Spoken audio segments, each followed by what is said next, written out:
जय श्रीराम मंडळी, आज आपण बनवतोय इडली डोसा सोबत खाल्ली जाणारी 2 प्रकारची चटणी। अतिशय टेस्टी होते। तुम्ही जर 2 डोसे खात असाल तर या चटणी सोबत 3 ते 4 डोसा नक्कीच खाताल। खूप सोपी रेसिपी आहे, फक्त 5 मिनिटाच्या आत या दोन्ही चटण्या तयार होतात। चला तर मग रेसिपीला सुरुवात करूया।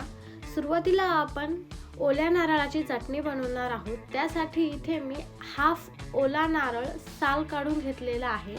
यात मी 1 चमचा डाळ टाकून घेतलेला आहे, छोटासा चिंचेचा तुकडा, 5 ते 6 लसूण पाकळ्या आणि 1 छोटासा आल्याचा तुकडा टाकलेला आहे।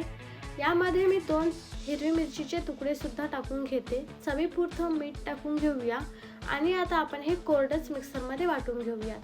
इथे आपण हे पाणी न टाकता मिश्रण वाटून घेतले। आता यात मी अर्धा कप पाणी टाकून घेते। ही चटणी अजून थोडीशी पातळ हवी असेल तर तुम्ही यामध्ये 2 ते 3 चमचे पाणी अजून ॲड करू शकता। आणि इथे आपली ही ओल्या नारळाची चटणी तयार आहे। या चटणीला आपल्याला फक्त तडका द्यायचा राहिलेला आहे। चटणीची कन्सिस्टन्सी बघू शकता, एकदम परफेक्ट आहे। आता आपण दुसरी चटणी तयार करून घेऊया आणि दोन्ही चटणीला एकदाच तडका देऊया। दुसऱ्या चटणीसाठी म्हणजे लाल चटणीसाठी इथे मी पॅनमध्ये 2 चमचे तेल टाकून घेतलेलं आहे। यात आपण टाकूया 1 चमचा चणा डाळ आणि 1 चमचा उडद डाळ। दोन्ही डाळी आपल्याला स्वच्छ पुसून घ्यायच्या आहेत। पाव चमचा जिरे टाकून घेतले। आता आपण हे या तेलामध्ये छान फ्राय करून घेऊया।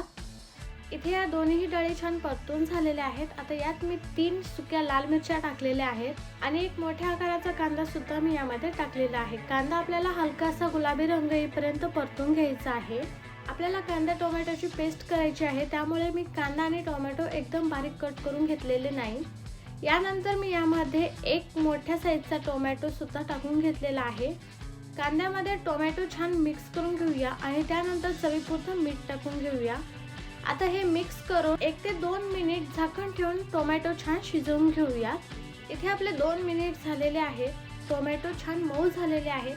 थोडंसं मी मॅश करून घेते। आता मी इथे गॅस ऑफ करून घेते आणि हे गार होण्यासाठी बाजूला ठेवते। इथे आपलं हे मिश्रण पूर्णपणे गार झालेलं आहे। आता आपण हे मिक्सरमध्ये टाकून वाटून घेऊया। जितकी बारीक पेस्ट होईल तितकी बारीक आपण याची पेस्ट तयार करून घेऊया। आणि इथे आपली ही कांदा टोमॅटोची लाल चटणी सुद्धा तयार आहे। खूप मस्त वास येतो या चटणीचा। आणि इथे आपल्या ह्या दोन्ही चटण्या तयार झालेल्या आहेत। आता मस्त तडका देऊया त्या चटण्यांना। तडका देण्यासाठी इथे मी गॅसवर तडका पॅन ठेवले। यामध्ये मी 2 ते 3 चमचे तेल टाकून घेते। तेल आपलं छान तापलेलं आहे। आता यामध्ये मी अर्धा चमचा मोहरी टाकून घेतले। मोहरी सुद्धा छान तडतडली। आता यात आपण अर्धा चमचा जिरे टाकून घेऊया। आणि कढीपत्त्याच्या पाण्याशिवाय कोणताही तडका अपूर्ण असतो, त्यामुळे मी इथे काही कढीपत्त्याची पाने सुद्धा टाकलेली आहेत। आता इथे आपला हा तडका तयार झालेला आहे। आपण हा तडका दोन्ही चटण्यांवरती टाकून घेऊया। एकदम साधी सोपी रेसिपी आहे। हॉटेलमध्ये इडली डोसे सोबत मिळणाऱ्या चटणीपेक्षा या घरी बनवलेल्या चटण्या खूप टेस्टी होतात। नक्की ट्राय करून बघा आणि कमेंटमध्ये सांगायला विसरू नका। पुन्हा भेटूया अशाच रेसिपीज सोबत। तोवर मस्त खा, मस्त रहा। बाय बाय, टेक केअर, जय श्रीराम।